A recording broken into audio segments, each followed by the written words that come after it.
5 डिसेंबरला सायंकाळी मुंबईच्या आझाद मैदानावर मुख्यमंत्री उपमुख्यमंत्री पदाची शपथविधी समारंभ मोठ्या जल्लोषात संपन्न झालाय।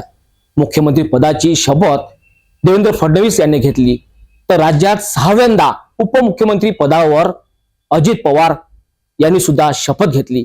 याच जल्लोषाचा अमरावती शहरातील आमदार सुलभा खोळके यांच्या जनसंपर्क कार्यालयात जल्लोष व्यक्त करण्यात आला।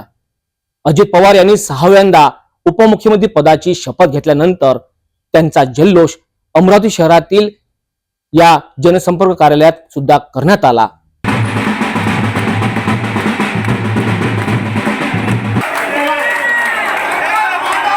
अजित आशाताई अनंतराव पवार गांभीर्यपूर्वक प्रतिज्ञा करतो की महाराष्ट्र राज्याचा उपमुख्यमंत्री म्हणून माझ्या विचारार्थ आणली जाईल किंवा मला ज्ञात होईल अशी कोणती बाब असा उपमुख्यमंत्री म्हणून माझी कामे यथायोग्य पार पाडण्यासाठी आवश्यक असेल ते खेरीज करून एरवी मी कोणत्याही व्यक्तीला किंवा व्यक्तींना प्रत्यक्षपणे वा अप्रत्यक्षपणे कळवणार नाही किंवा त्यांच्याकडे उघड करणार नाही।